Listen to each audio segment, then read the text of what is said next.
یعنی نعمل عملا صالحا انا موقنون، بے شک ہم یقین کرنے والے ہیں۔ اللہ تعالیٰ فرماتے ہیں وَلَوْ شِئْنَا، اگر ہم چاہتے، لَآتَيْنَا، تو ہم دے دیتے، كُلَّ نَفْسٍ هُدَاهَا، ہر نفس کو اس کی ہدایت ہم اس کو پکڑا دیتے، سیدھے راستے پہ وہ چلنا، لیکن حق القول منی، میری طرف سے القول، ایک خاص بات ثابت ہو، ایک خاص القول میں الف لام ہے نا، خاص قول ثابت ہو چکا ہے، میری ایک بات ہے جو ثابت شدہ ہے۔ وہ کیا ہے بات؟ لَأَمْلَأَنَّ مَلَأَ يَمْلَأُ مِلْأً کا معنی ہوتا ہے بھر، تو لَأَمْلَأَنَّ لَأَسْمَعَنَّ کی نون تاکید ہے، لَأَمْلَأَنَّ لام بھی تاکید، کہ میں ضرور بھی ضرور بھر دوں گا جہنم کو، من الجنتی، جنات سے، والناسی، اور آدمیوں سے، اجمعین، سب کے سب سے۔ یہاں سب کے سب کا مطلب نہیں کہ سارے جنات اور سارے انسانوں سے، یعنی جنات اور انسانوں دونوں سے، تو دونوں، تو سب کا مطلب دونوں میں سے ایک سے نہیں بلکہ دونوں سے بھروں گا، جنات بھی جائیں گے جہنم میں اور انسان بھی۔ فذوقوا، پس ہے جہنمیوں چکھو، ذاق یذوق، ذوقاً کا معنی چکھنا، ذائقہ اسی، فذوقوا، پس تم چکھو، بما نسیتم، بسبب اس بات کے، اس لیے چکھو کہ نسیتم، کہ تم بھول چکے تھے، لقاء یومکم ھذا، تمہارا جو یہ والا دن ہے نا، قیامت کا جو دن ہے، اس کی ملاقات کو تم اس بھولنے کی وجہ سے اب تم اس عذاب کو چکھو۔ انا نسیناکم، انا اصل میں اننا، بے شک ہم جو تھے، نسیناکم، ہم بھی تمہیں بھول چکے، نسینا سمعنا کی طرح، نسی ینسا نسی، ہم بھی تمہیں بھول چکے تھے، یعنی ہم بھی تمہیں بھول چکے ہیں۔ وذوقوا عذاب الخلد، اور چکھو ہمیشگی کے عذاب کو، بما کنتم تعملون، ان اعمال کی وجہ سے جو تم کیا کرتے۔ انما، بے شک، یؤمنو بھی آیاتنا، ہماری آیات پر ایمان لاتے ہیں، صرف وہ لوگ ایمان لاتے ہیں، انما کا مطلب صرف، ہماری آیات پر تو صرف وہ لوگ ایمان لاتے ہیں، اذا ذکروا بہا، کہ جب ان کو نصیحت کی جاتی ہے، بہا، ان آیات ذریعے، خروا سجدن، وہ گر پڑتے ہیں سجدہ کرتے، سجد ساجد کی جمع ہے، خرہ یخرو کا معنی گرنا، یہ لفظ پہلے گزر چکا ہے، خرو یخرون للاذقان ہے نا قرآن مجید، خروا سجدن، وہ سجدہ کرتے ہوئے گر پڑتے ہیں، سبحوا بحمد ربہم، اور اپنے رب کی حمد کے ساتھ اس کی پاکی بیان کرتے ہیں۔ حمد کا معنی تعریف، اور تسبیح کا معنی عیب سے بری قرار دینا۔ وَهُمْ لَا يَسْتَكْبِرُونَ، اور وہ تکبر نہیں۔ تَتَجَافَى جُنُوبُهُمْ، ان کے پہلو، تتجافا، دور رہتے ہیں، تتجافا، اصل میں جفا کہتے ہیں بے وفائی کو نا، کہتے ہیں نا وفا کرو یا جفا کرو، تو بے وفائی کا مطلب کیا ہوتا ہے کہ جس نے آپ پر احسان کیا آپ اسے، تو یہاں بھی جنوب جنب کے پہلو کو کہتے ہیں، تو یہاں جفا کرتے ہیں کا مطلب دور ہو جاتے ہیں، جنوبہم، ان کے پہلو، عن المضاجع، خوابگاہوں سے، یعنی بستروں سے، مضجع کہتے ہیں سونے کی جگہ، یعنی خوابگاہ جہاں آپ سوتے ہیں، جس پہ مضاجع اس کی، یعنی ان کے پہلو بستروں سے دور ہو جاتے ہیں، یدعون ربہم، کس طور پر؟ اس حال میں کہ یہ اپنے رب کو پکار رہے ہوتے ہیں، خوفاً، خوف سے بھی، وطمعاً، اور لالچ میں، طمع امید کو اور لالچ کو کہتے ہیں، یعنی جنت کی امید اور جہنم کا خوف، اس خوف سے اپنے رب کو پکارتے ہوئے ان کے پہلو ان کے بستروں سے دور۔ وَمِمَّا رَزَقْنَاهُمْ، اور جو رزق ہم نے ان کو دیا ہے اس میں سے، ينفقون، یہ خرچ کرتے رہتے۔ فَلَا تَعْلَمُ نَفْسٌ، بس کوئی نفس نہیں جانتا، ما، ان نعمتوں کو، اخفی لہم، جو ان کے لیے چھپائی گئی ہیں، اخفا یخفی، اخفان کا معنی چھپانا، من قرۃ اعین، یعنی آنکھوں کی ٹھنڈک، یعنی آنکھوں کی ٹھنڈک کی جو چیزیں ان کے لیے چھپائی گئی ہیں، کوئی نفس نہیں جانتا۔ قرہ ٹھنڈک کو کہتے ہیں، کئی بار یہ لفظ آ چکا ہے، اعین، عین کی جمع، عین آنکھ کو، اعین آنکھیں، جزاء بما كانوا يعملون، جو اعمال یہ لوگ کیا کرتے تھے اس کے بدلے کے طور پر۔ افمن کان مؤمن، تو کیا وہ شخص جو ہو مومن، کا من کان فاسقا، کیا ہو سکتا ہے اس شخص کی طرح جو فاسق ہو، یعنی کاف کا معنی طرح، افمن کان مومنن، تو کیا وہ شخص جو ہو مومن، کا من کانا، کا مطلب مثل من کانا، یعنی اس کی مثل ہو سکتا ہے، کانا فاسقن، جو فاسق ہو یعنی گنہگار ہو۔ لا یستوون، اللہ نے سوال بھی قائم کیا، جواب بھی دیا، لا یستوون، یہ دونوں برابر نہیں، استوا یستوی، استواء کا معنی برابر ہو، اصل میں تھا یستویون۔ اب دیکھیں ہونا تو یہ چاہیے لاز یستویانی، دو بندوں کا ذکر کیا نا، مومن اور فاسق، کہ افمن کان مومنا کمن کان فاسقا، کیا وہ شخص جو مومن ہے اس شخص کی طرح ہو سکتا ہے جو فاسق، پھر جواب میں ہونا چاہیے تھا لا یستویانی، دونوں برابر نہیں ہو سکتے، لیکن لا یستوون جمع کا صیغہ اس لیے لے کر آئے کہ ایک مومن یا ایک فاسق کی بات نہیں ہو رہی، بلکہ من کے مفہوم میں ساری دنیا کے سارے مسلمان، اور اگلے والے من کے مفہوم میں ساری دنیا کے سارے فاسق، اس لیے اللہ نے پلورل جمع کا صیغہ استعمال کیا۔ دو شخصیات کا تذکرہ ہوا ہے، لیکن اس کے ضمن میں مراد، یعنی اس کی قسم ہے، جنس مراد ہے، کہ تمام انواع، جتنی بھی نوع کے مسلم ہیں اور جتنی بھی نوع کے غیر مسلم یا فاسق لوگ ہیں، اللہ کہتے ہیں لا یستوون، یہ سب برابر نہیں ہو سکتے۔ اما الذین آمنوا، بہرحال وہ لوگ جو ایمان لائے، وعملوا الصالحات، اور نیک اعمال کیے، فلہم جنات المأوی، ان کے لیے مأوا کا کے جنات ہیں، مأوا کہتے ہیں ٹھکانے، یعنی ٹھکانے کے باغات ہیں، یعنی وہ باغات ہیں جن میں ان کا ٹھکانہ ہوگا۔ ٹھکانہ اس لیے بتایا کہ ان سے نکالا نہیں جائے گا، بلکہ ان کا ٹھکانہ ہی وہ باغات ہوں۔ نزلا بما كانوا يعملون، یہ مہمانی کے طور پر، نزیل عربی میں مہمان کو نازل ہوتا ہے نا، آپ کے گھر میں آیا گیسٹ، تو نزل مہمان نوازی، مہمان نوازی کے طور پر جو آپ کسی مہمان کے، تو اللہ تعالیٰ فرماتے ہیں نزلاً، یہ مہمان نوازی ہوگی بما كانوا يعملون، ان اعمال کے بسبب جو یہ کیا کرتے، وہ عمل کو، اور بہرحال وہ لوگ جو فاسق، فمأواہ کلما ارادو، ارادہ کریں، ان یخرجوا منہا، کہ یہ نکل جائیں اس آگ سے، اعیدوا فیہا، اسی میں لوٹا دیے، اعاد اعادتن، اسی میں لوٹا دیے جائیں گے، وقیل لہم، اور کہا جائے گا، ذوقوا عذاب النار، چکھو اس آگ کا عذاب، الذی، وہ عذاب، وہ نار یا وہ عذاب، کنتم بھی تکذبون، جس کا تم انکار کیا۔ الذی سے مراد عذاب ہے، کیونکہ نار کا لفظ عربی میں مؤنث ہے، اس کے لیے التی، عذاب کی طرف الذی سے عذاب مراد ہے، تو وہ عذاب کنتم بھی تکذبون جس کا تم انکار کیا۔ وَلَنُذِيقَنَّهُمْ، اور ضرور بھی ضرور ہم ان کو چکھائیں گے، اذاق، اذاقتن کا چکھانا، اصل میں تھا اذوقا، ذائقہ سے نکلا ہے نا، اذوق اکرما کی، تو تھا اصل میں نذوقو، کریمو کی طرح، لیکن پڑھا جاتا ہے ہم ان کو ضرور بھی ضرور چکھائیں گے، من العذاب الادنا، قریب کا عذاب، دون العذاب، قریب کا عذاب، دون العذاب الاکبر، بڑے عذاب سے پہلے۔ ادنا یہ جو ہے نا، اس کے دو مطلب ہوتے ہیں، ادنا کم کو بھی کہتے ہیں اور قریب کو، اصل میں ہے دنا و یدنو دنون، جس کو پڑھا جاتا ہے دنا یدنو دنون، نصر ینصر، اس کا دنون جب مصدر ہو تو اس کا معنی ہوتا ہے قریب ہونا، دنی باب ہو نصر ینصر، اور جب باب سمیع یسمعو آتا ہے دنی یا یدنا، اور مصدر آتا ہے دناعتن، اس کا معنی ہوتا ہے رس، گھٹیا، اور رس یعنی رزیل ہونا، گھٹیا ہونا کسی چیز کا، دناعت، یہ لفظ عربی میں استعمال ہوتا ہے، دناعت ہے، اس میں گھٹیا پن ہے، ذلیل ہے، کمتر ہے، تو ادنا اصل میں ادنو تھا، اگر واو سے ہونا ادنو، اس کا مطلب دنا یدنو دنون سے، تو پھر یہ اس میں تفضیل ہے ازربو کی طرح، دوسرے کے مقابلے میں زیادہ قریب، دنیا کا جو عذاب ہے وہ آخرت کے مقابلے میں قریب ہے، پہلے ہے، تو پھر اس کا مطلب کیا ہوگا کہ وہ عذاب جو پہلے آئے گا، اور یہ دنی یدنا دناعتن سے ہو تو اس کا مطلب ہے کم تر، تو پھر ادنعو تھا اصل میں، یہ ادنعو جو پڑھا جا رہا ہے ادنیو پھر ادنا بن گیا، قاعدہ لگتا ہے صرف کے قاعدے ہیں، ڈیٹیل میں نہیں جا رہا، پھر اس کا مطلب ہوگا گھٹیا عذاب، یعنی گھٹیا سے مراد کم درجے کا عذاب، گھٹیا سے مراد ہے آخرت کے مقابلے میں جو کم درجہ ہے، گھٹیا بمعنی کم، لیکن ظاہر یہی معلوم ہوتا ہے کہ ادنا یہ دنون سے یعنی قریب کا عذاب، تو ہم ان کو ضرور بھی ضرور چکھائیں گے من العذاب الادنا، وہ عذاب جو دنیا میں عذاب ہے، یا وہ عذاب جو کم ہے، دون العذاب الاکبر، بڑے عذاب سے پہلے، یعنی آخرت سے پہلے دنیا میں بھی ہم کچھ چکھاتے رہیں، لعلہم یرجعون، تاکہ یہ لوگ اللہ کی طرف لوٹ آئے، ومن اظلم، اس سے بڑا ظالم کون ہو، ممن، اس شخص سے بڑا، ذکر بھی آیاتی ربی، جس کو اپنے رب کی آیات کے ذریعے، ذکر کا معنی ہے اس کو نصیحت کی گئی اپنے رب کی آیات کے ذریعے، ثم اعرض عنها، پھر وہ ان آیات سے اعراض کرنا، اننا، بے شک ہم، من المجرمین، مجرمین سے، منتقمون، انتقام لے، اسی ترجمہ ہو گیا جی۔ اب ہم سیر کرتے ہیں، بہت آسان رکعت ہے اور اللہ کی کبریائی زیادہ بیان ہوئی۔ پچھلے رکوع میں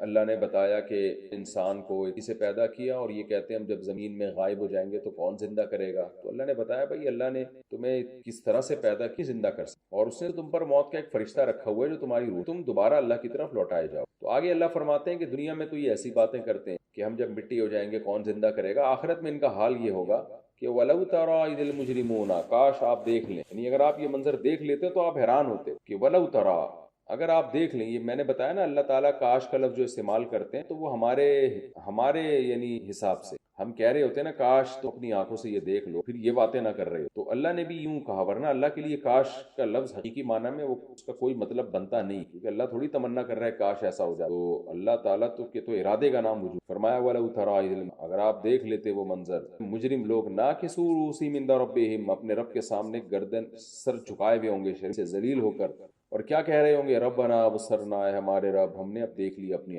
وسمعنا، اور تیری باتیں ہم نے سن بھی لی، فرجعنا، پس تو اب ہمیں دوبارہ لوٹا، یعنی کیسی شرمندگی ہو، اس وقت یہ نہیں کہیں گے کہ نہیں نہیں ہمیں دوبارہ کون زندہ کر سکتا ہے، ہم زندہ ہو گئے اور کوئی آخرت نہیں، وقت تو اپنی آنکھوں سے دیکھ کے یہ سب چیزوں کا اعتراف کر رہے ہوں گے، اور کیسے قسمہ پرسی سے آہوزاری کر رہے ہوں گے، تو اللہ فرماتے ہیں وَلَوْ تَرَىٰ، کاش ہے مخاطب تو وہ منظر دیکھ لے، تو بھی تیرا بھی ایمان مضبوط ہو جائے، اور تجھے ان کافروں کی حالت پر تعجب ہو کہ دنیا میں کیا کر رہے تھے اور وہاں کیا ہوگا، تو کہیں گے فرجعنا، اللہ تو ہمیں لوٹا دے، نعمل صالحا، تاکہ ہم نیک اعمال کر لیں، انا موقنون، ہم تو یقین لانے والے لوگوں میں سے، ہم نہیں انکار کر رہے تیری آیات، وَلَوْ شِئْنَا لَآتَيْنَا كُلَّ نَفْسٍ هُدَاهَا، اللہ فرماتے ہیں اگر میں چاہتا نا سب انسانوں کو ان کی ہدایت دے، وہ ان کی ہدایت کا مطلب ان کی وہ ہدایت جس پہ چل کے وہ جنت میں جا سکے، یعنی زبردستی میں سیدھے راستے پہ چلا دیتا میں سب، تو یہ دن نہ دیکھنے پڑتے کہ یہ چیخ و پکار نہ ہوتی قیامت کے دن، لیکن میں ایسا نہیں کرا۔ کیوں؟ ولیکن حق القول من، بات یہ ہے کہ میری طرف سے ایک قول ہے وہ ثابت شدہ ہے، وہ ہو کر رہے گا۔ وہ قول کیا ہے؟ جو میں نے تقدیر میں لکھ دیا ہے، لوح محفوظ میں لکھ دیا ہے۔ وہ قول یہ ہے لَأَمْلَأَنَّ جہنم، جہنم کو بھر دوں گا، من الجنتی، جنات، والناس، اور انسان، اجمعین، سب کے سب سے، یعنی ان دونوں سے بھروں گا میں۔ یہ مطلب نہیں کہ سارے جنات اور سارے انسان سے، ظاہر ہے بہت سے تو جنت میں جائیں گے، ان دونوں ہوں گے۔ ایسا نہیں ہوگا صرف جنات و انسان نہ ہو، اور ایسا بھی نہیں ہوگا صرف انسان و جنات نہ ہو۔ کیا مطلب اس آیت کا؟ اس آیت میں اللہ نے بتا دیا کہ میں اگر چاہتا نا تو زبردستی ہدایت کے راستے پہ چلا کے سب کو جنت میں لے جاتا، لیکن بات یہ کہ پھر یہ آزمائش نہ ہوتی۔ آزمائش جب ہی ہے کہ جب لوگوں کو آپشن دیا جائے، چاہے تو ادھر چلے جاؤ، چاہے تو ادھر چلے، اور جب آپشن دیا جاتا ہے تو کچھ لوگ کامیاب ہوتے ہیں، ناکام بھی ہوتے ہیں۔ تو میرے علم میں یہ بات پہلے سے تھی کہ میں ان کو آزمائش میں ڈالوں گا، سب کو ہدایت نہیں ملے گی، بہت بڑی تعداد ایسی ہوگی جو اتنی بڑی ہوگی کہ جہنم بھر جائے گی، وہ تعداد نے جانا ہی جہنم میں۔ اس لیے میں نے اپنے علم کے مطابق یہ بات لکھ دی تھی کہ میں جہنم کو جنات اور انسانوں سے بھروں گا، تو وہ میری بات جب ہی پوری ہوگی جب ان کی آزمائش ہو، جب ان کی آزمائش ہو۔ تو آزمائش جب ہی ہوگی جب میں زبردستی کان سے پکڑ کے سیدھے راستے پہ لوگوں کو نہ چلاؤں۔ تو یہ مطلب ہے، اور یہ اس کو کہتے ہیں اللہ تعالیٰ کا ایک جلال کا انداز، ڈرا بھی رہے ہیں اللہ کافروں کہ دیکھو یہ تو تقدیر میں لکھا ہوا ہے کہ جہنم بھرے گی انسان اور جنات سے، تھوڑے لوگ نہیں آئیں گے۔ تو کافر اس خوش فہمی میں نہ رہے کہ اتنے سارے لوگ اگر خدا کا انکار کر رہے ہیں تو میں نے انکار کر دیا تو کیا ہو گیا، اتنے سارے لوگ زنا کر رہے ہیں، شراب پی رہے ہیں، تو میں نے پی لی تو کیا ہو گیا، تو اتنے سارے لوگ تھوڑی جہنم میں جائیں گے۔ تو اللہ نے بتا دیا بھائی یہ بات تو طے شدہ ہے، بہت سارے جائیں گے جہنم میں، تو آپ اپنے آپ کو بچانے کی فکر کرو، یہ نہ کرو کہ جی اتنے سارے کیسے جائیں گے لہذا میں بھی وہی کام کر لیتا ہوں تو میں بھی بچ جاؤں گا جہنم سے، تو کیوں اللہ اتنے سارے لوگوں کو جہنم میں نہیں ڈالے گا، تو یہ تو اتنے سارے جناب جہنم میں جا کے، تو اللہ نے کہا جہنم کو تو میں نے بھرنا ہے۔ یہ جلال کا انداز ہے، اس کا مقصد یہ نہیں کہ اللہ زبردستی لوگوں کو جہنم میں پھینکے گا، یا اللہ لوگوں کے جہنم میں جانے سے خوش ہوتا ہے۔ لا یرضی لعبادہ الکفر، قرآن میں دوسرے مقام پہ اللہ نے فرمایا اللہ کفر کو ناپسند کرتا ہے، نافرمانی کو ناپسند کرتا ہے، وہ نہیں چاہتا کہ لوگ اس کی نافرمانی کریں۔ ظاہر ہے جب وہ نہیں چاہتا تو وہ یہ بھی نہیں چاہتا کہ نافرمانی کی وجہ سے جہنم میں جائیں، تو لیکن آزمائش میں ڈال دیا، اور اس آزمائش کا رزلٹ یہی نکلے گا کہ لا تجد اکثرهم شاکرین، جیسے شیطان نے کہا تھا کہ اکثر لوگ اللہ کے نافرمان ہوں گے، فرما بردار نہیں بنے۔ تو وَلَقَدْ صَدَّقَ عَلَيْهِمْ إِبْلِيسُ ظَنَّهُ، اللہ فرماتے ہیں ابلیس نے، شیطان نے جو اپنا گمان ظاہر کیا تھا نا کہ انسانوں میں اکثریت ناشکری اور جہنمی ہوگی، شیطان اپنے اس گمان میں پورا اترے گا، وہ سچا پائے گا کہ واقعی میں نے سچ کہا تھا اور میں اکثریت کو گمراہ کروں۔ یہ مطلب ہے کہ اس میں اللہ نے ہمیں ڈرا دیا کہ جو تمہارے ذہن میں آ رہا ہے نا کہ اتنے لوگ جہنم میں جائیں گے، تو اللہ کہتے ہیں اتنے لوگ جائیں گے، میرے علم میں یہ بات ہے، تو ایک قول میری طرف سے ثابت شدہ ہے کہ جہنم کو بھر دینا ہے ہم نے، اور یہ جب ہی ہوگا جب میں لوگوں کو آزمائش میں ڈالوں، زبردستی لوگوں کو پکڑ ہدایت کے راستے۔ اس لیے اللہ نے فرمایا، اب دوبارہ میں اس کو ایکسپلین کرتا ہوں، اب صحیح طرح سمجھ میں آئے گی انشاءاللہ یہ آیت، کہ وَلَوْ شِئْنَا لَآتَيْنَا كُلَّ نَفْسٍ هُدَاهَا، ہم چاہتے تو ہر نفس کو ہدایت دے، یعنی زبردستی سیدھے راستے پہ چلا دیتے، لیکن بات یہ ہے میری طرف سے یہ بات ایک کلمہ ثابت ہو چکا، یہ ہے کہ میں جہنم کو جنات اور انسانوں سے، تو وہ جب ہی ہوگا جب زبردستی ہدایت نہ ملے، آپشن دیا، جب آپشن دیا جاتا ہے تو انسان خواہشات کا غلام بنتا ہے۔ آج بڑی ایک سخت آیت ہے، اور من اصعب الآیات فی القرآن میں داخل ہے، قرآن کی مشکل بھاری ترین آیتوں میں سے، اثقل ترین آیتوں میں سے، کہ اس کو سن کے بہت زیادہ انسان کو خوف آنا چاہیے۔ بھئی ہم اتنی اکثریت کو نہ دیکھیں، ہمیں اپنے آپ کو یہ نہیں دیکھنا کہ اتنے انسان جو کر رہے ہیں ہم بھی وہ کرنا چاہیے، تو اللہ کو ترس نہیں آئے گا، اور یہ جو ہمیں خوش فہمی ہوتی ہے اتنے سارے انسانوں کو اللہ آگ میں کیسے ڈالے گا، یہ ہماری خوش فہمی۔ اللہ کہتے ہیں مجھے شوق نہیں ہے، لیکن خبر یہ ہے کہ ڈال دوں گا، میں چاہتا نہیں ہوں کہ مجھے خوشی نہیں ہے، لیکن جو نیوز ہے، جو خبر ہے وہ یہ کہ ایسا ہوگا، اور یہ خبر طے شدہ ہے، تو لہذا اب اس کی یہ مت سوچو کہ اتنے ساروں کو ڈالے گا یہ کیسے ہوگا، بلکہ اپنے آپ کو اس جہنم سے بچانے کی کوشش۔ اللہ ہم سب کو محفوظ۔ فَذُوقُوا بِمَا نَسِيتُمْ لِقَاءَ يَوْمِكُمْ هَٰذَا، اللہ فرماتے ہیں پس میں ان جہنمیوں سے جن سے میں جہنم کو بھروں گا نا، میں ان سے کہوں گا چکھو اس عذاب کو۔ کیوں؟ بِمَا نَسِيتُمْ لِقَاءَ يَوْمِكُمْ هَٰذَا، اس لیے کہ تم بھول گئے تھے اس دن کی ملاقات، تمہیں میں نے مٹی سے بنایا، پانی سے بنایا، ماں کے پیٹ میں آنکھ، کان، ناک، دل، دماغ، جگر لگا کے پھر میں نے اپنی روح ڈال دی، جان دے دی، حیات دی تمہیں، پیدا ہوئے تو ماں کی چھاتیوں میں چشمے جاری کر دی، سارے کام میں کر رہا تھا، اور پیغمبروں کو بھیج کے میں بتا رہا تھا کہ تمہاری موت کے بعد زندگی ہے،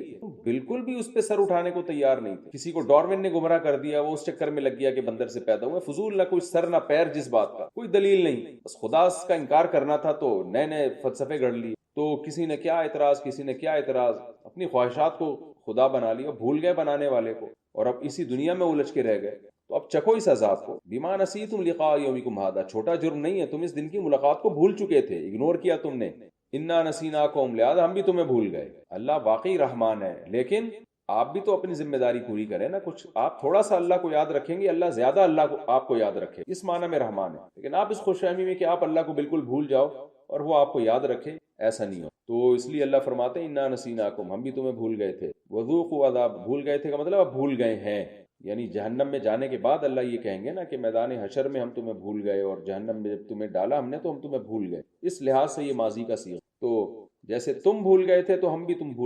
تمہیں بھول گئے، اس کی وجہ سے ہم نے تمہیں جہنم میں ڈالا۔ وذوقوا عذاب الخلد، اب یہ ہمیشگی کا عذاب تم چکھو، بما کنتم تعملون، اور یہ ظلم نہیں کر رہے بلکہ یہ ان اعمال کا بدلہ ہے جو تم دنیا میں کیا کرتے۔ قرآن کی عادت ہے جب برے لوگوں کا اللہ تذکرہ کرتا ہے، اچھے لوگوں کا بھی، اور میں نے بتایا بار بار کہ جب برے لوگوں کا تذکرہ کرتا ہے تو جو بالکل انتہائی درجے کے برے ہوتے ہیں ان کا تذکرہ کرتا ہے، جو ہمیشہ جہنم میں جلیں گے۔ جب اچھے لوگوں کا تذکرہ کرتا ہے تو اچھائی میں بھی سب سے اچھے لوگوں کا تذکرہ کرتا ہے قرآن۔ آگے اللہ فرماتے ہیں کہ یہ تو وہ لوگ ہیں جو انکار کرتے ہیں، ایسے لوگ بھی ہیں جو ہماری آیات پر ایمان لاتے ہیں، اور جب ہماری آیات تلاوت کی جاتی ہیں تو تکبر سے پیٹھ نہیں پھیرتے بلکہ تواضع میں اللہ کے سامنے سجدے میں گر جاتے ہیں۔ اس لیے اللہ نے فرمایا انما یؤمن بآیات الذین، ہماری آیات پر تو وہ لوگ ایمان لے کر آتے ہیں جن کی ایک علامت ہے، وہ علامت یہ اذا ذکروا بها، جب ان کو ان آیتوں کے ذریعے نصیحت کی جائے نا، تو پیٹ پھیرنا تو دور کی بات، عمل کرنا بھی بات کی بات، عمل کی انتہا کو پہنچتے ہیں۔ وہ کیا کہ سب سے پہلے ظاہری طور پر یہ ثابت کر دیتے ہیں کہ ہم اللہ کے غلام ہیں، اللہ کے عبد ہیں۔ وہ کیا؟ وہ خروا سجدا، وہ گر جاتے ہیں سجدے میں، وسبحوا بحمد ربهم، اور اپنے رب کی حمد بیان کرتے ہیں، اس کی پاکی، سبحان اللہ وبحمدہ، یعنی سبحان ربی الاعلی میں آپ کیا کہتے ہیں سجدے میں جا کے؟ سبحانہ کا مطلب اللہ عیب سے پاک ہے، الاعلی کا مطلب یہ حمد ہے اللہ کی، بالا اور برتر ہے وہ، تو اپنے رب کی حمد اور تسبیح بیان کرتے ہیں۔ وَهُمْ لَا يَسْتَكْبِرُونَ، اور وہ تکبر، کافر بڑا تکبر کرتا ہے جب آپ اس کو بولو نا اللہ، وہ کہتے ہیں کون اللہ؟ کیا مذہبی، جیسے مذہبی لوگوں کا تو آج بڑا مذاق اڑایا جا رہا ہے دنیا میں، کیا ہے یہ تم نے اللہ کے سجدوں اور نمازوں میں ترقی کرو، ترقی، پیسہ کماؤ، یہی سب کچھ، جس نے پیدا کیا اس کی سجدہ کرنا، وضو کرنا، یہ سب کیا چیز؟ یہ تکبر کرتے ہیں۔ تو اللہ فرماتے ہیں ہمارے جو لوگ ہماری آیات پر ایمان لاتے ہیں، نہ کی یہ علامت ہے۔ وہ کیا کرتے ہیں جب ان کو نصیحت کی جاتی ہے تو جذبات میں وہ سجدوں میں گر پڑتے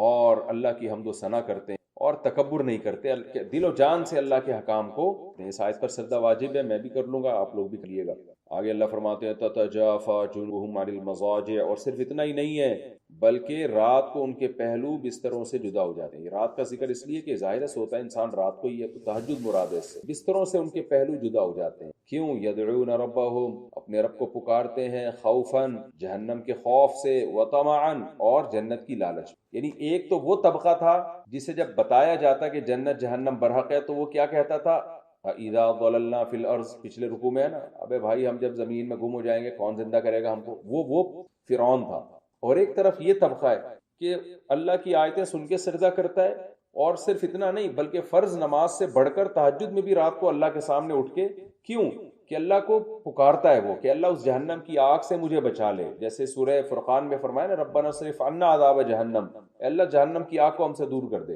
یعنی اس کو اتنا ایمان ہے کہ وہ اپنی جیسی محبوب ترین چیز کو قربان کر دیتا ہے اس امید پر کہ شاید اس قربانی کی وجہ سے میری دعائیں قبول ہو جائیں۔ رات کا آخری حصہ ہے، اللہ کے سامنے کھڑے ہونے کا موقع مل رہا ہے اس تنہائی میں، اور دماغ میں بھی خشوع و خضوع ہوتا ہے، نیند ہو چکی ہوتی ہے انسان کی کچھ حد تک، فریش ہوتا ہے وہ، تو میں دل جمی کے ساتھ اللہ سے مانگ سکتا۔ دن بھر تو انسان کی مصروفیت ہوتی ہے نا، تو اللہ فرماتے ہیں کہ یہ طبقہ ہے کہ یدعون ربهم خوفا وطمعا، اپنے رب کو پکارتا ہے اللہ اس جنت کا مجھے وارث بنا دے جو تو نے اپنے نیک بندوں کے لیے رکھی، اور جہنم سے ڈرتا ہے، اس کے خوف اور امید کا یہ عالم ہے۔ اور ایک وہ بدبخت ہے جو فذوقوا بما نسیتم لقاء یومکم ھذا میں، جو اس دن کو بھول چکا تھا، وہ فرض نماز بھی نہیں پڑھ رہا۔ تو اللہ فرماتے ہیں کہ فلا ومما رزقناہم ينفقون، اور صرف جسمانی عبادت نہیں بلکہ جو رزق ہم نے دیا اس میں سے خرچ بھی کرتے ہیں۔ کہ بہت سے ایسے دیندار ہوتے ہیں جو پیسہ نہیں خرچ کرتے، دولت سے محبت اتنی ہوتی ہے ان کو، تو دنیا کو مسافر خانہ نہیں سمجھتے۔ عبادت تو ہر مذہب میں ہو جاتی ہے، خرچ کرنا اللہ کے لیے بڑا مشکل ہے، اس لیے اللہ نے فرمایا کہ مالی عبادتیں بھی کرتے ہیں اور جسمانی عبادتیں بھی، جسمانی میں تہجد اور مالی عبادتوں میں زکوٰۃ اور صدقات و خیر، کہ ہمارے جو ہم نے رزق دیا اس میں سے خرچ بھی کرتے ہیں۔ تو پہلے کا اللہ نے کیا بیان کیا تھا کہ جہنم کی آگ میں جلیں گے اور اللہ ان سے کہے گا چکھو اس ہمیشگی کے عذاب کو. دوسرے کی کو کیا نعمت ملے گی؟ وَلَا تَعْلَمُ نَفْسٌ، اللہ کہتے ہیں کہ نفس کو خبر نہیں، مَا أُخْفِيَ لَهُم مِّن قُرَّةِ أَعْيُن، جو کچھ چھپا دیا ہے ہم نے آنکھوں کی ٹھنڈک کا. اسلاف کے بڑے واقعات ہیں، جب وہ آیت پڑھتے تھے بہت روتے تھے کہ کیا اللہ کا انداز ہے، اور یہ آیت ان کو تہجد میں جگاتی تھی کہ اللہ نے یہاں جنت کی نعمتیں بیان نہیں کی ہیں کہ یہ ملے گا یہ ملے گا یہ ملے گا. اللہ فرماتے ہیں کسی کو نہیں پتا میں نے اپنے بندوں کے لیے کیا آنکھوں کی ٹھنڈک کا سامان چھپا دیا. نہ چھپاتا تو ساری دنیا تہجد ہی پڑھ رہی ہوتی، ساری دنیا راتوں کو اٹھ کے اللہ سے پناہیں مانگ رہی ہوتی جہنم سے، اور جنت کی امید میں پکار رہی ہوتی اللہ کو. لیکن یہ میرے نیک بندے ہیں جن کو دنیا بیوقوف سمجھتی. کیوں؟ اس لیے بیوقوف سمجھ رہی ہے کہ جو ان کو ملنے والا ہے وہ چھپا ہوا ہے، اور وہ ایسا ملے گا کہ آنکھیں پہلے ٹھنڈی ہو جائیں گی اس کو دیکھتے. بہت ہی ایک اللہ نے جنت کی نعمت کو بہت اعلیٰ انداز میں اللہ نے بیان کیا. فرمایا فلا تعلم نفس، کسی نفس کو خبر نہیں ہے بھائی، ما اخفی لهم من قرۃ اعین، جو میں نے ان کے لیے چھپا کے رکھا ہوا ہے آنکھوں کی ٹھنڈک کا سامان، جزاء بما كانوا يعملون، جو یہ عمل دنیا میں کرتے تھے اس کا بدلہ ہے. جو پیسہ خرچ کیا کرتے تھے اور اللہ کے سامنے رویا کرتے تھے اور دعائیں مانگا کرتے تھے. آگے اللہ ایک عقلی دلیل، کیونکہ جو ملحد اور ایتھیس اور کافر لوگ ہیں نا، وہ یہ باتیں سن مذاق کرتے ہیں کہ یار یہ کیا سیاسی باتیں، موٹیویٹ کرنے جہنم کی باتیں کی جا رہی ہیں، کوئی جنت نہیں، یہ سیاسی باتیں ہیں. محمد صلی اللہ علیہ وسلم کی بس ایک مذہب لائے، اس پہ لوگوں کو چلانا مقصد ہے. تو قرآن کہہ رہا ہے کہ افمن کان مؤمنا کمن کان فاسقا، اگر جنت جہنم نہیں ہے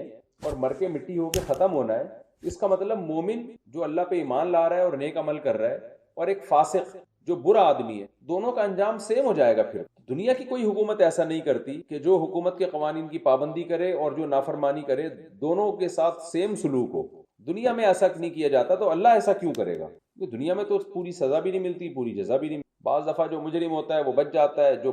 جس کو بچنا چاہیے وہ پکڑا جاتا ہے. دنیا میں تھوڑی انصاف ملتا ہے. تو اللہ کہتے ہیں بلا خود سوچو، اگر یہ جنت جہنم جو میں بیان کر رہا ہوں غلط ہے یہ، تو افمن کان مؤمنا کمن کان فاسقا، تو جو مومن ہے اور جو فاسق ہے کیا دونوں برابر ہو سکتے ہیں؟ لا یستوون، خود اللہ نے جواب دی برابر نہیں ہو سکتے، دونوں کا انجام سیم نہیں ہو سکتا. بہت فرق ہوگا دونوں کے انجام میں. اس دنیا میں 100 انسانوں کے قتل کرنے والے بھی ہیں اور 100 انسانوں کی جانیں بچانے والے بھی ہیں. تو یہ کیسے ہوگا کہ دونوں کا انجام سیم ہو جائے؟ اس لیے آگے اللہ نے خود فرمایا نہیں، برابر نہیں ہو سکتے. اما الذین آمنوا وعملوا الصالحات، بہرحال وہ لوگ جو ایمان لائے اور نیک اعمال کی، یہ مومن لوگ ہیں. فلہم جنات الماوا، ان کا جنت ٹھکانہ ہے، ٹھکانے کی جنت ملے گی یعنی وہ جنت ملے گی جس میں ان کا ٹھکانہ ہوگا، یعنی ہمیشہ رہنے کی جگہ ہوگی. نزلا بما كانوا يعملون، جو عمل انہوں نے کیا اس کی مہمان نوازی کے طور پر. واما الذین فسقوا، اور جو فاسق ہوئے یعنی گنہگار ہوئے، اللہ کی حدود کو توڑنے والے ہوئے، فمأواہم النار، ان کا ٹھکانہ آگ ہے. کلما ارادوا ان یخرجوا منها،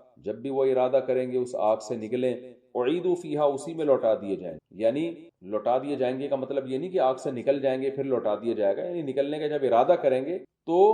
واپس اسی جہنم میں ان کو غوطہ لگوایا جائے گا فرشتوں کی طرف سے، تاکہ وہ نکلنے سے مایوس. وقیل لہم، اور ان سے کہا جائے گا ذوقوا عذاب النار، چکھو اس آگ کے عذاب کو. الذی، یہ وہ عذاب ہے کنتم تکذبون، جس نے انکار کیا. کوئی جنت نہیں، انکار کیا تو اب چکھو اس کو، اب کہاں بھاگ کے جا رہے ہو. آگے اللہ فرماتے ہیں تو آخرت کا عذاب ہے، میں ان نافرمانوں کو دنیا میں بھی چکھاتا رہوں گا تاکہ ان کو تھوڑی عقل آ جائے اور یہ اللہ کی طرف لوٹ جائے. وَلَنُذِيقَنَّهُم مِّنَ الْعَذَابِ، ضرور بھی ضرور ان کو چکھاؤں گا دنیا کا عذاب، دون العذاب الاکبر، اس بڑے عذاب سے پہلے، لعلہم یرجعون، تاکہ یہ لوٹ آئے. تو ہر کافر، ہر نافرمان کو دنیا میں بھی کچھ نہ کچھ تکلیفیں آتی ہیں، جس سے اس کو یقین ہو جاتا ہے یہ دنیا رہنے کی جگہ یا دل لگانے کی جگہ نہیں ہے، یہاں پوری تمنائیں کسی بھی پوری نہیں. تبھی عقل مند کافر بھی دنیا سے دل نہیں لگائے گا، بہت زیادہ اترائے گا نہیں یہاں پہ. تو اس لیے اللہ فرماتے ہیں کہ ہم کچھ نہ کچھ تکلیفیں اور آتی رہتی ہیں. اجتماعی سطح پہ بھی کووڈ آ گیا تھا، دنیا نے تباہ کر دیا کووڈ کو، دنیا کو تباہ کر دیا کووڈ نے. اور حادثے ہوتے رہتے ہیں، قدرتی حادثے، انسانوں کی خطاؤں سے ہونے والے حادثے، یہ سب چل ہی رہے ہیں، ہمیشہ سے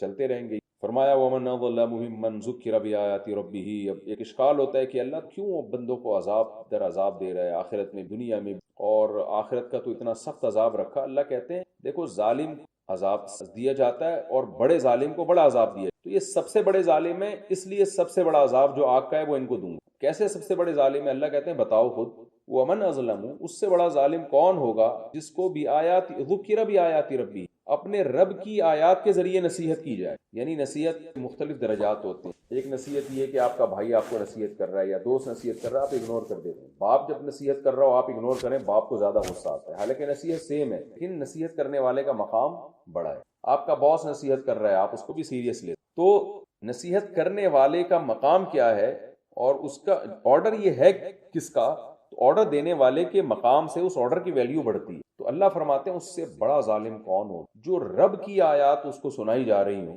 اور وہ وہاں دلچسپی نہ لے، وہ اس سے اعراض کر رہا ہو۔ یعنی وہ رب جس نے کائنات بنائی، جس تجھے پیدا کیا، مٹی سے بنایا، ماں کے پیٹ میں بنا کے چھاتیوں میں دودھ پیدا کیا اور اتنا کچھ انتظام کیا، اب اس کی بھی تو کچھ سن لینا۔ تو کھائے جا رہا ہے، لطف اٹھائے جا رہا ہے نعمتوں سے، جب وہ کچھ کہہ رہا ہے تو سن ہی نہیں رہا۔ تو اللہ کہتے ہیں اس سے بڑا ظالم کون ہوگا؟ لہٰذا یہ سب سے بڑا ظالم ہے، اس کی سزا بھی سب سے زیادہ ہونی چاہیے۔ تو یہ جو تم کہہ رہے ہو نا کہ آگ بڑی سزا ہے، تم اس لیے کہ تم اس کو بڑا ظالم نہیں مان رہے ہو، اس لیے کہہ رہے ہو۔ وَمَنْ أَظْلَمُ مِمَّنْ ذُكِّرَ بِآيَاتِ رَبِّهِ، اس سے بڑا ظالم کون ہوگا جس کو نصیحت کی جائے اپنے رب کی آیات کے ساتھ، ثم اعرض عنها، پھر وہ ان آیات سے اعراض کرنا شروع کر دے۔ انا من المجرمین منتقمون، اللہ فرماتے ہیں ہم مجرمین سے انتقام لینے والے ہیں، یعنی اتنے بڑے بڑے ظالموں کو ہم چھوڑیں گے۔ اللہ ہم سب کو جہنم کی آگ سے محفوظ رکھے اور ہمیں نماز، تہجد، صدقات و خیرات کا اللہ پابند بنائے، تاکہ ہم بھی ان لوگوں کی فہرست میں شامل ہو جائیں جن کے بارے میں قرآن نے کہا تتجافى جنوبهم عن المضاجع، یہ وہ لوگ ہیں فلا تعلم نفس ما اخفي لهم من قرة اعين، کسی نفس کو خبر نہیں کہ ہم نے ان کی آنکھوں کی ٹھنڈک کا کیسا سامان چھپا کے رکھا۔ یہ الحمدللہ رکوع ہمارا کمپلیٹ ہو گیا، وقت ہمارا باقی ہے۔ میں اگلے رکوع کی طرف آتا ہوں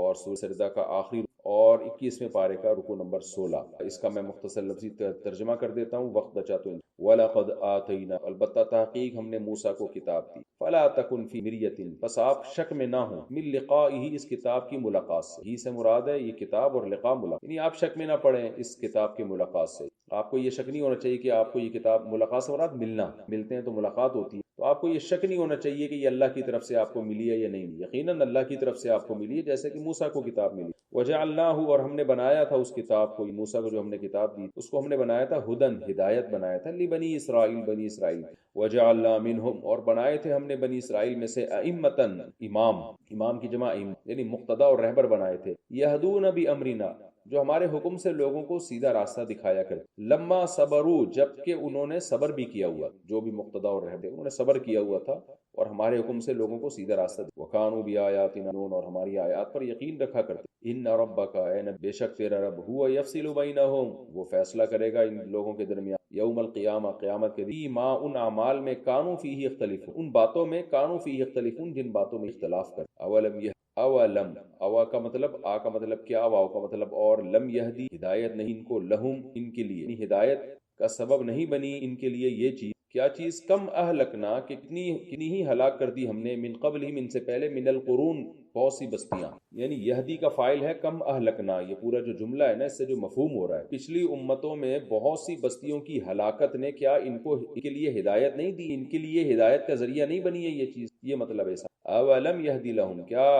اور کیا ان کے لیے ہدایت کا ذریعہ نہیں بنی یہ بات، کم اہلکنا من قبلہم من القرون، یہ بات کہ ہم نے ان سے پہلے ہلاک کر دی ہیں کتنی قرون، بستیاں، قرن کی، یمشون فی مساکن، ان کے مساکن میں یہ چلتے بھی ہیں، مسکن کی جمع مساکن، جن کے علاقوں سے یہ گزرتے، ان فی ذلک لآیۃ، بے شک اس بات میں بڑی نشانیاں ہیں، افلا یسمعون، تو کیا یہ لوگ سنتے نہیں ہیں، اولم یروا، کیا یہ لوگ دیکھتے نہیں ہیں، انا اصل میں اننا، بے شک ہم نے، نسوق الماء، چلاتے ہم پانی کو، ساق یسوقو، کئی بار یہ بھی بتا چکا ہوں، سیاق کہتے ہیں آگے سے کسی چیز کو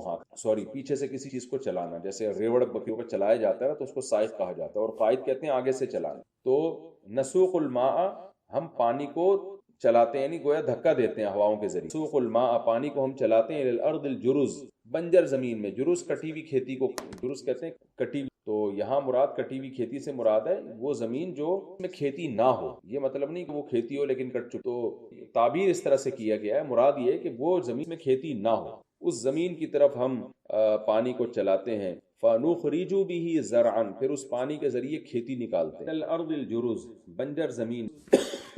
بنجر اور بے آباد زمین، فَنُخْرِجُ بِهِ زَرْعًا، پھر ہم نکالتے ہیں اس پانی کے ذریعے، زرعن، تَأْكُلُ مِنْهُ، کھاتے ہیں، انعامہم، ان کے چوپائے، نعام کی انعام، وَأَنفُسُهُمْ، اور خود ان کی ذات بھی کھاتے ہیں، افلا یبصرون، کیا یہ لوگ، وَيَقُولُونَ مَتَىٰ هَٰذَا الْفَتْحُ، یہ لوگ کہتے ہیں مَتَىٰ هَٰذَا الْفَتْحُ، یہ فیصلہ کس دن ہوگا، فتح یفتح، فتحن کا معنی فیصلہ کرنا، تم صادقین اگر تم دعوے میں، قل کہ یوم الفتح، تو فیصلے کا دن ہوگا، لا ينفع الذین کفروا، فائدہ نہیں پہنچائے گا کافروں کو ان کا ایمان، ولا هم ينظرون، اور نہ ان کو مہلت دی، انظر ینظارن کا معنی فَأَعْرِضْ عَنْهُمْ، پس اے نبی آپ ان کے، وَانْتَظِرْ، اور آپ بھی انتظار کی، إِنَّهُمْ مُنْتَظِرُونَ، یہ لوگ بھی انتظار کر۔ ترجمہ ہو گیا آسان رکوع میں، وَلَقَدْ آتَيْنَا مُوسَىٰ کتاب، اللہ فرمایا موسیٰ کو بھی کتاب دی، فَلَا تَكُنْ فِي مِرْيَةٍ مِّن لِقَائِهِ، بس آپ اس کی ملاقات سے شک نہ، کوئی نئی بات نہیں، جب کوئی نیا کام ہوتا ہے تو انسان کو شک ہوتا ہے پتہ نہیں یہ ٹھیک ہے بھی یا نہیں، اس لیے اللہ فرماتے ہیں کہ یہ مشرکین جو انکار کر رہے ہیں نا کہ یہ اللہ کا کلام نہیں ہے، آپ تردد میں نہ آئے، پہلی بات دفعہ تھوڑی ہوا ہے، سارے پیغمبروں کو وحی ہوئی ہے، بہت سے پیغمبروں کو کتابیں ملی، موسیٰ کو بھی کتاب ملی تو آپ کو بھی مل گئی کتاب،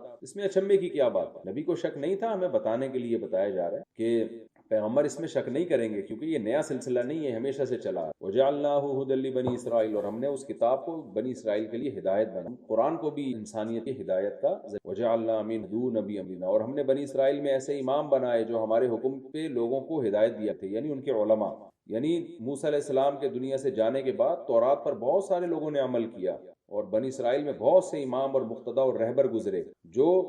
لوگوں کو سیدھا راستہ دکھایا کرتے۔ اس میں نبی کو تسلی دی جا رہی ہے کہ آپ جب دنیا سے جائیں گے تو یہ قرآن ضائع نہیں ہوگا، بہت سے لوگ پیدا ہوں گے جو یہ قرآن سیکھیں گے اور اس کے ذریعے لوگوں کو سیدھا راستہ یہدون بامرنا لما صبروا، جو امام پیدا ہوئے وہ کیا کرتے تھے؟ ہمارے حکم سے لوگوں کو سیدھا راستہ دکھاتے تھے، جبکہ انہوں نے صبر بھی کیا ہوا تھا انہوں نے، یعنی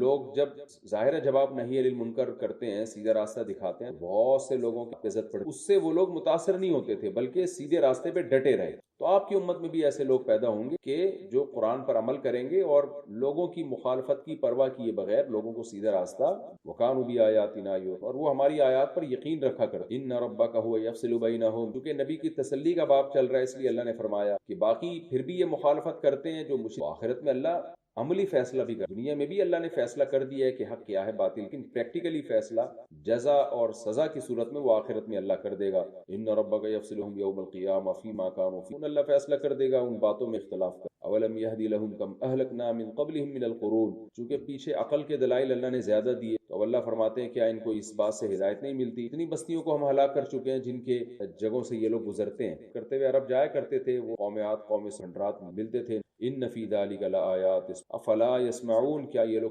اولم یروا انا نسوق الماء الى الارض الجرز، بارش کی قرآن بہت مثال دیتا ہے کہ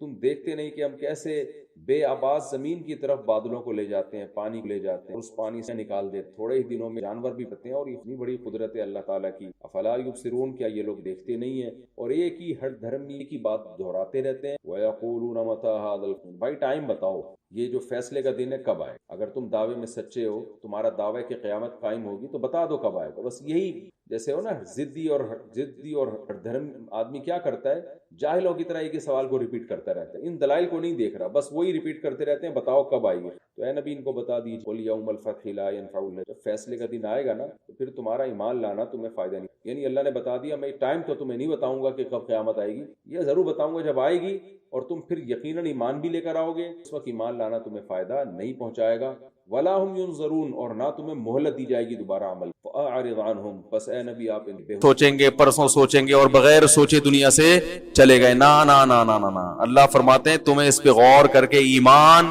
لانا ہے۔ کیوں؟ اس لیے کہ اللہ تعالیٰ نے سزا بھی رکھی ہے۔ امن ھذا الذی ھو جند لکم، اللہ فرماتے ہیں شرافت سے ایمان لے آؤ اور اعمال اختیار کر لو، ورنہ بتاؤ اگر اللہ تعالیٰ تمہیں عذاب دینا چاہے تو کوئی ایسا لشکر ہے جو تمہیں اللہ کے عذاب سے بچا لے؟ جب کوئی نہیں ہے تو تمہیں اس ذات سے ڈرنا چاہیے۔ امن ھذا الذی یرزقکم ان امسک رزقا، بتاؤ اگر اللہ رزق روک لے تو کوئی ہے جو تمہیں رزق دے دے؟ یہ جو دنیا کے ماہرین معیشت بیٹھے ہیں، رزق تقسیم کر رہے ہیں، جی اتنی کیلکولیشن اس سال اتنا بجٹ، یہ سب ماہرین معیشت ہوتے ہیں نا، یہ ان کے بجٹ کی کیلکولیشن اس وقت تک چلتی رہے گی جب تک اللہ آسمان سے بارشیں برساتا رہے۔ جس دن اللہ نے بارش روک لی تو یہ صرف کیلکولیٹر رہ جائیں گے۔ کیا خیال ہے؟ خالی پیلی گئی، کچھ بھی نہیں ہوگا، کچھ بھی نہیں ہوگا۔ تو اللہ فرماتے ہیں امن ھذا الذی یرزقکم من امسک رزقا، بھلا کون ہے جن ماہرین پر تم اتنا اعتماد کرتے ہو نا، حکومت سے بھی ڈرتے ہیں، ماہرین معیشت بھی بتاتے ہیں یہ معیشت کو کنٹرول کرنی، یہ فارمولا، اور بھائی سب سے پہلا فارمولا ہے اللہ کو راضی رکھو۔ رزق کس کے کنٹرول میں؟ اللہ کے۔ آپ کہہ سکتے ہیں نافرمانوں کو تو بہت رزق ملتا ہے، اللہ نے یہ نہیں کہا کہ میں رزق روک لوں گا، میں نہیں دوں گا، اللہ نے کہا روک سکتا ہوں میں۔ کنٹرول کس کا ہے؟ میرا ہے۔ نہیں روکتا، اس لیے نہیں روکتا کہ اس نے سزا کا دن کون سا رکھا ہے؟ آخرت کا. لیکن عقلمند آدمی کے لیے اتنا کافی ہے کہ کنٹرول کس کے ہاتھ میں ہے؟ اللہ کے ہاتھ. اور وہ کلی طور پر رزق نہیں روکتا لیکن جزوی طور پہ روک لیتا ہے. جزوی طور پر, کلی اس لیے نہیں کہ سارے انسانوں کو ہلاک کرنا, یہ اس کی حکمت نہیں ہے, اس کے لیے ایک دن رکھا ہے اس نے. جزوی طور پر رزق روکا جاتا ہے. کس طرح سے؟ فرد واحد سے روک لیا جاتا ہے. آپ نے دیکھا ہوگا سارے اسباب رزق کے موجود ہیں, پھر بھی جاب لیس ہو گیا, روڑے ناپتا پھر رہا ہے. کروڑ پتی آدمی تھا, وہ ہے نا, تو شاہوں کو گدا کر دے, اشارہ تیرا کافی ہے. بڑے بڑے بادشاہ زیرو پہ آ کے کھڑے ہو جاتے ہیں. سب قذافی کے ساتھ دیکھو کیا ہوا. دنیا کا عیاش آدمی, کروڑ پتی آدمی, پیسہ, حکومت, دولت, اپنی عوام نے پکڑ کے مارا ہے. اس کا جو بیٹا ہے نا شہزادہ, اس کے بارے میں ایک پوری رپورٹ شائع ہوئی تھی, یوٹیوب پہ موجود ہے, آپ دیکھ سکتے ہیں. کیا عیاشی کی زندگی اس کی گزری, دولت, ثروت, دنیا کی ہر چیز, لیکن جو اس کا آخری وقت گزرا ایسی کوٹری میں کہ کھانے کو روٹی پہنچانے والا کوئی نہیں تھا اس کے پاس. یہ اللہ کی عادت ہے, چھینتے ہیں تو چھین لیتے ہیں. اور یہ غیر مسلموں کے ساتھ بھی ہوتا ہے, ہر ایک کے ساتھ. جب چھینتا ہے اللہ تعالیٰ, چھیننے پہ آ جائے تو چھین لیتا ہے. تو اور بعض دفعہ اللہ رزق ایسے چھینتے ہیں کہ سب کچھ ہوتے ہوئے بھی انسان کو یہ محسوس ہوتا ہے کہ میرے پاس کچھ بھی نہیں ہے. دیکھو ہمارے نبی صلی اللہ علیہ وسلم کے پاس کچھ بھی نہیں تھا دنیاوی لحاظ سے, مگر آپ سمجھتے تھے اللہ نے ساری دنیا کی دولت سمیٹ کے مجھے دے دی. کبھی نبی نے اپنے لیے زکات مانگی کسی سے؟ کبھی ایسا ہوا کہ بھائی میں غریب ہوں؟ بلکہ فرمایا کہ اپنی آل اولاد پہ زکات کو حرام کر دیا اپنے اوپر. زکات کا ہم سید پہ زکات نہیں لگتی, سید کو زکات بولو بھائی نہیں دے سکتے, اپنے لیے ناجائز کر دیا. اور اس میں بھی یہ حکمت ہے. ایک حکمت تو یہ کہ آپ نے اس کو اپنی خاندان کے لیے آر سمجھا, اور ایک بڑی حکمت یہ ہے کہ آپ نے زکات کی اتنی ترغیب دی ہے کہ اگر آپ اپنے لیے حلال کر دیتے تو غیر مسلم یہ اعتراض کر سکتا تھا کہ اصل میں اپنے آپ کو غربت سے بچانا مقصد تھا, تو آپ نے اپنی آل اولاد, اپنے رشتہ داروں پر قیامت تک کے لیے زکات کو حرام کر دیا کہ میری اولاد میں غریب بھی ہوگا زکات نہیں لے گا. یہ بھی ایک حکمت ہے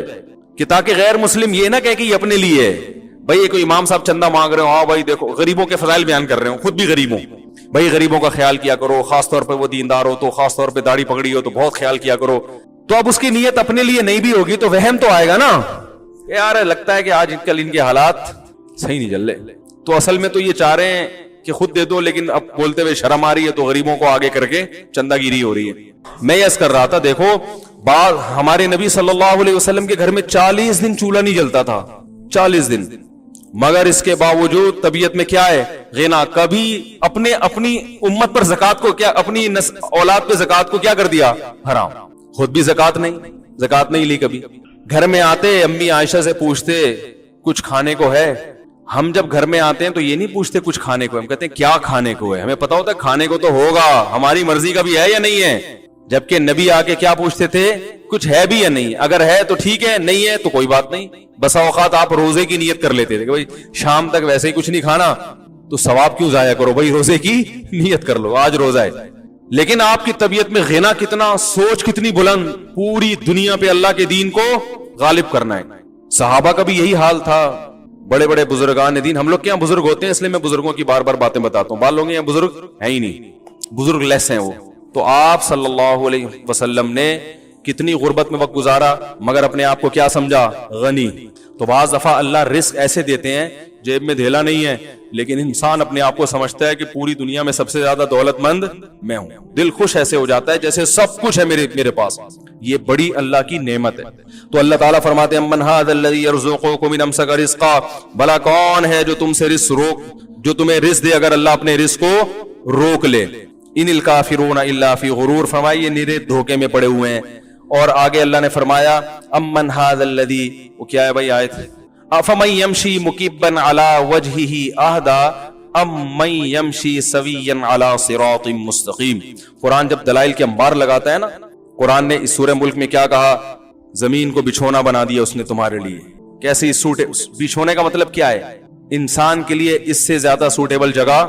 نہیں ہو سکتی. اس کی کشش بھی اتنی ہے کہ نہ آپ زمین میں دھسنا شروع ہوتے ہو, نہ اتنے ہلکے کے ہوا میں. چاند پہ آپ چلے جاؤ نا, چاند پہ آپ ایک قدم اوپر رکھو گے تو اوپر سے بلڈنگ, ابھی بینک کی بلڈنگ سے گھوم کے واپس آؤ گے نیچے, ٹھیک ہے, اوپر ہی جا رہے ہو, پھر بہت ہلکے ہو جاؤ گے آپ. اور اگر سورج پہ چلے جاؤ, بالفر سورج میں آگ نہ ہو اور زمین ہو, تو آپ کا وزن اتنا بڑھ جائے گا کہ آپ کے گردے پھیپڑے نکل کے سارے زمین سے چپک جائیں گے. آپ ہوگے کھڑے ہوئے مگر لگو گے بیٹھے ہوئے. صحیح ہے نا, ہوگے کھڑے ہوئے مگر لگو گے. ہمارے ایک دوست سے بہت چھوٹا قد تھا, ہم نے کہا یار تمہارے ساتھ کوئی عجیب واقعہ ہوا؟ کہہ رہے یار میرے ساتھ روزانہ عجیب واقعات ہوتے ہیں. کہہ رہے میں پاسپورٹ آفس کی لائن میں لگا ہوا تھا, میرا نمبر ہی نہیں آ رہا. تو میں پھر چیخا, میں نے کہا مجھے کب دے گا؟ اس نے کہا پہلے کھڑا تو ہو بھائی, بیٹھا ہوا کیوں ہے؟ تو وہ خود اپنے بارے میں بڑے دلچسپ واقعہ سنا رہے تھے. تو ہم چاند سورج پہ چلے جائیں تو گڑتے چلے جائیں گے. تو بچھونا کا مطلب جیسے ماں بچے کے لیے بچھونا بچھاتی ہے ہر لحاظ سے, مچھروں سے بچنے کا بھی انتظام, ٹیمپریچر بھی صحیح ہو, پنکھے کے بالکل نیچے نہ ہو کہ نزلہ ہی ہو جائے, بالکل اتنا کنارے پہ بھی نہ ہو, ہر لحاظ سے اللہ نے زمین کو انسان کے لیے سوٹیبل بنایا ہے. پھر اسی میں سب کچھ رکھ دیا, اسی سے سورج پکاتا ہے پانی کو, سمندر کے پانی کو